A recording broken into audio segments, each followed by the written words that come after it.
Սեռական այբուբեն խորագրի ներքո ես պատասխանում եմ բոլոր այն հարցերին, որոնք դուք ուղարկում եք մեզ։ Շնորհակալություն մեզ հետևելու եւ ակտիվություն ցուցաբերելու համար։ Մեզ համար անչափ կարեւոր է ձեր վստահությունը։ Իսկ այժմ կարդամ հարցերը։ Բարև ձեզ, առնանդամից գլխիկի մաշկը չի բացվում, կարող եմ հարաբերություն ունենալ։ Ինչպես եւ մնացյալ դեպքերում, այս դեպքում եւս խնդրում եմ հարցերը գրելիս նշել տարիքը եւ եթե կան զուգակցող հիվանդություններ, անպայման նշել դրանց մասին։ Անդրադառնալով հարցին, նշեմ, որ եթե մաշկը չի բացվում, ապա կարող է խնդիր ստեղծել հարաբերություն ունենալու ժամանակ, բերելով տղամարդու մոտ սեռական թուլության։ Իհարկե, քանի դեռ խնդիրը չի առաջացել, կարող եք ունենալ սեռական հարաբերություններ, բայց ամեն դեպքում փակված մաշկը արդեն ահազանգ է, որ պետք է դիմել մասնագետի օգնությանը, քանի որ հետագայում դա կարող է ավելի բարդանալ, բերելով արդեն վիրահատական միջամտության։ Հետևաբար, քանի դեռ խնդիրը չի բարդացել, իհարկե սեռական հարաբերություններ ունենալու զատ պետք է մտահոգվել, կատարել անհրաժեշտ հետազոտություններ եւ խնդրին տալ լուծում։ Կարդամ հաջորդ հարցը։ Բարև ձեզ, ես 22 տարեկան եմ, առնանդամս 11 սանտիմետր է, նորմալ է թե ոչ։ Թեև մենք մեր նախորդ թողարկումներում անդրադարձել ենք այս տիպի հարցերին, բայց հաշվի առնելով, որ հարցը նույնպես հնչել է, անդրադառնամ հարցին։ Նախ եւ առաջ պետք է նշել, որ սեռական օրգանները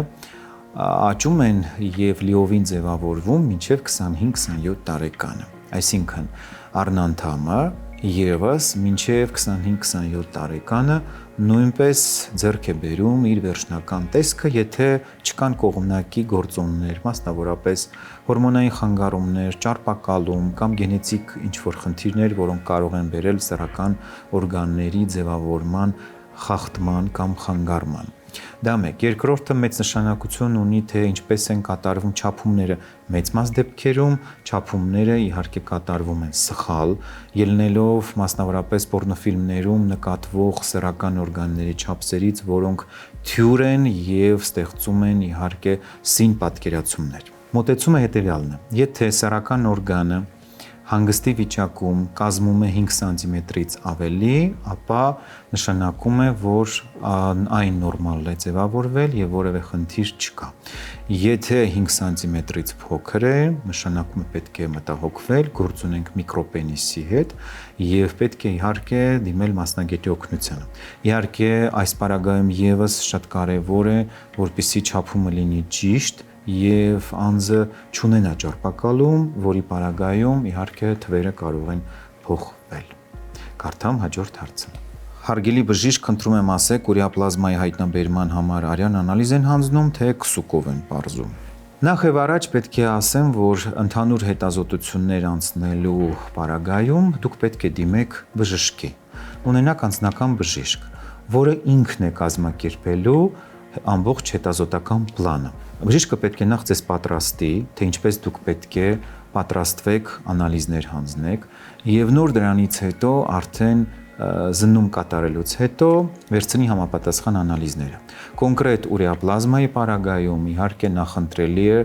այն ստուգել քսուկի միջոցով, որի պարագայում իհարկե ավելի ստույգ կարելի է պարզել այն կա թե ոչ։ Թեև ոչ ոք դեռևս արյան տարբերակը չի հանել, այն եւս կիրառելի է եւ հավասարապես կարող է նույնպես օգտագործվել։ Պարզապես հաշվի առնելով, որ ստուգման ժամանակ ստուգվում է ոչ միայն ուրեապլազման, այլ մնացյալ բոլոր սեռավարակները, հետեւաբար նախընտրելի է իհարկե դա կատարել քսուկի միջոցով։ Կարդամ հաջորդ հարցը։ Բժիշկ ջան, առնանդամս լավ չի գրգռվում, հանգստանալուց հետո միանգամից թուլանում է։ Սեռական թուլությունը ունի բազմաթիվ պատճառներ եւ կախված պատճառից բնականաբար մոտեցումն էլ փոխվում է։ Տարիքով պայմանավորված կարող են պատճառները տարբեր լինել եւ որպես կանոն պայմանականորեն մենք բաժանում ենք հոգեբանական եւ օրգանական պատճառներ։ Հոգեբանական պատճառներից այս դեպքում կարող ենք նշել ստրեսը, տագնապը, դեպրեսիան, լարվածությունը, զուգընկերուհու հանդեպ սիրո բացակայությունը եւ ընդհանրապես նաեւ զուգընկերուհու գործոնը, թե ինչպես է ազդում տղամարդու վրա։ Օրգանական պատճառներից նշեմ հորմոնային խանգարումները, բորբոքային գործընթացը, սեռական օրգանների հետ կապված խնդիրները, հատկապես զարգացման տեսակետից եւ այլն։ Եվ զննումից հետո արդեն երբ որ պարզ է դառնում պատճառը եւ կատարված են լինում համապատասխան հետազոտությունները, հնարավոր է լինում պարզել եւ բուժել։ Բուժումը անհատական է, ելնելով նրանից, թե որ պատճառն է կամ որ պատճառներն են գերակշռում, դրանից հետո արդեն սեքսոլոգիական հետազոտությունների փուլը ավարտելուց հետո բժիշկը կարող է նշանակել համապատասխան բուժում։ Կարդամ հաջորդ հարցը։ Կարելի է արդյոք ալկոհոլային խմիչք օգտագործելուց հետո սեռական հարաբերություն ունենալ ամուսնության առաջին գիշերվա ժամանակ։ Թեև մենք այս հարցին անդրադարձել ենք մեր նախորդ թողարկումներից մեկում, բայց այնուամենայնիվ անդրադառնալով հարցին նշեմ, որ բոլորովին էլ ցանկալի չի, իսկ ես կասեի նույնիսկ արգելվում է պլանավորել հղիություն հենց առաջին իսկ ամուսնական գիշերը, հատկապես ալկոհոլ օգտագործելուց հետո, քանի որ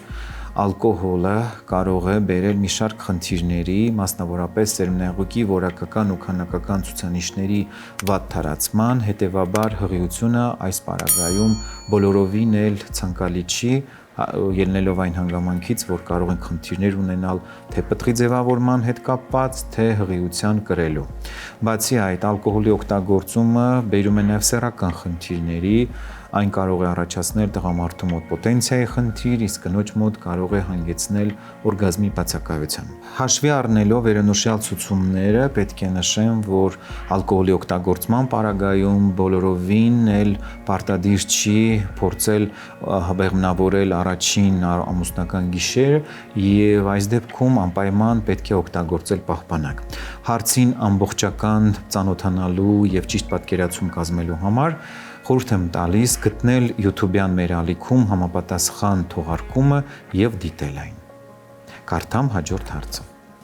Բարև ձեզ, 32 տարեկան եմ, ունեմ սեռական անհակ ցանկություն, դրա հետ մեկտեղ ցանկություն է առաջանում ամորձիները սեղմեմ ու ճզմեմ, որ հանգստանամ։ Ամեն օր հարաբերություն եմ ունենում, հարաբերությունից 10 րոպե հետո նորից ցանկություն է առաջանում։ Գիշերը անդամս մեծանում է ու չի թողնում, որ քնեմ։ 3 տարի է կա այդ խնդիրը, սերմնայղուկի արտահոսք էլ կա։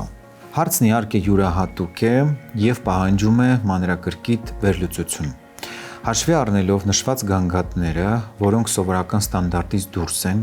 խորհուրդ կտամ իհարկե անհապաղ դիմել բժշկի օգնությանը, պարզելու թե ինչի հետ մենք գործ ունենք։ Այս թեմայով մենք անդրադարձել ենք հաղորդումներից մեկի ժամանակ,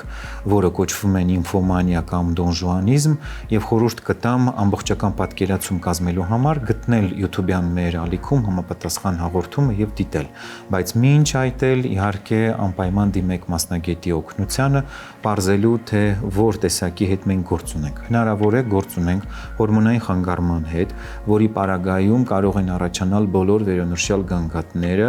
եւ ժամանակի ընթացքում սկսեն անհանգստացնել։ Կարող է նաև գործ ունենանք այլ դեպքի հետ, որը պահանջի բոլորովին այլ մոտեցում եւ բնականաբար այս պարագայում չգուշակելու եւ չենթադրելու նպատակներից ելնելով պետք է կատարել տարբերակի ախտորոշում, հանձնելով համապատասխան անալիզներ, որից հետո արդեն հնարավոր կլինի պարզել, թե որ խնդրի հետ մենք գործ ունենք։ Կարդամ հաջորդ հարցը։ Բարև ձեզ, ես 23 տարեկան տղա եմ, սեռական կյանքով հաճախ չեմ զբաղվում, բայց երբ ընկերուհուս հետ հարաբերություն ենք ունենում, շատ կարճ է տևում իմ վերջացնելը, իսկ ընկերուհուս մոտ երկար է տևում։ Մենք չենք կարողանում ունենալ առողջ սեռական հարաբերություն, ինչ խորհուրդ կտաք։ Քանի որ նամակում նշված չի սեռական ակտի տևողությունը, որը շատ կարևոր է, կարելի է եզրակացնել, որ գործ ունենք վաղաժամ սերմնաժայթքման հետ։ Մի դեպքում, մյուս դեպքում, եթե սեռական ակտի տևողությունը բավարար է, որը միջինում պետք է կազմի 3-ից 5 րոպե անդամի ներումից մինչև սերմնաժայթքում, ապա այս պարագայում հնարավոր է գործ ունենք կնոջ ուշ գրգռվելու եւ համապատասխանաբար ուշ օրգազմի հասնելու հետ։ Ամեն դեպքում հաշվի առնելով նաև այն միտքը, որի համաձայն սեռական կյանքով նամակագիրը հաճախ չի զբաղվում, կարող եմ եզրակացնել, որ գործ ունենք վաղաժամ սերմնաժայթքման հետ, քանի որ սեռական հարաբերությունների հազվագիությունը հաճախ բերում է վաղաժամ սերմնաժայթքման։ Ինչ է պետք անել այս դեպքում։ Նախ հաճախակիացնել սեռական հարաբերությունները եւ դարձնել դրանք հնարավորինս ավելի ռեգուլյար։ Որքան կանոնավոր եւ հաճախակի են սեռական հարաբերությունները, այնքան ավելի շուտ է կարգավորվում ակտի տևողությունը եւ ժամանակի ընթացքում արդեն զույգը սկսում է ստանալ սեռական բավարարվածություն, քանի որ միայն ռեգուլյար սեռական հարաբերությունների ժամանակ կինը կարող է արդեն ժամանակի ընթացքում գրգռվել, խոսքը էրոգեն զոնաների ակտիվացման մասին է, եւ հասնել օրգազմի։ Եթե հարաբերությունները ուշ են լինում, բնականաբար կինը ուշ է գրգռվում եւ կարող է եւ օրգազմի չհասնել, իսկ տղամարդը այդ ժամանակահատվածում կարող է ավելի շուտ հասնել սերմնաժայթքման։ Կարդամ հաջորդ հարցը։ Ինչպես անեմ, որ քնած ժամանակ օրգազմ չապրեմ։ Ինչպես եւ մնացած դեպքերում, այս դեպքում եւս խնդրանքս ու հորդորս մեր հարգարժան հարցատուներին հարցերը գրելիս նշել տարիք եւ սեռ։ Այնուամենայնիվ, անդրադառնալով հարցին, նշեմ, որ խոսքը ամենայն հավանականությամբ երազախաբության մասին է։ Վիճակ, երբ կինը կամ տղամարդը օրգազմ են ապրում քնած ժամանակ էրոտիկ երազների ֆոնի ներքո։ Երազախաբությունը լինում է այն դեպքերում, երբ անձը երկար ժամանակ չի ապրում սեռական կյանքով, կամ էլ նախորդ օրերի կամ վերջին ժամանակահատվածում եղել է տարբեր տեսակի սեռական ֆիլմերի կամ գուցե գրականության ազդեցության տակ։ Սա հատկապես նկատելի է ավելի շատ դեռահասային պատանեկան տարիքում, երբ սեռական համակարգը նոր է ակտիվանում եւ սեռական հորմոնները բավականին բուռն են լինում ու պատանիների եւ դեռահասների մոտ հաճախ այն նկատվում է։ Ամեն դեպքում այս վիճակից խուսափելու համար տարիքից կախված մոտեցումները տարբեր են։ Սեռահասուն մարդու պարագայում իհարկե ցանկալի է, որ սեռական հարաբերությունները լինեն ռեգուլյար, որպեսզի երազախաբություն չլինի։ Դեռահասային շրջանում խնդիրը նկատվում է բոլոր այն դեպքերում, քանի դեռ դեռահասը չունի ինքնաբավարարմամբ զբաղվելու փորձ, եւ այս պարագայում երազախաբությունը անհանգստացնում է այն պատճառով, քանի որ սեռական օրգաններում սերմնահեղուկը ժամանակի ընթացքում կուտակվում է։ Այսօրվա հարցերն այսքանն էին։ Գրեք մեզ եւ մենք հնարավորինս արագ կպատասխանենք ձեր հարցերին։ Մեկնաբանեք մեր թողարկումները, մեզ համար անչափ կարևոր է ձեր կարծիքը եւ շնորհակալություն մեզ վստահելու համար։ Եղեք առողջ եւ երջանիկ։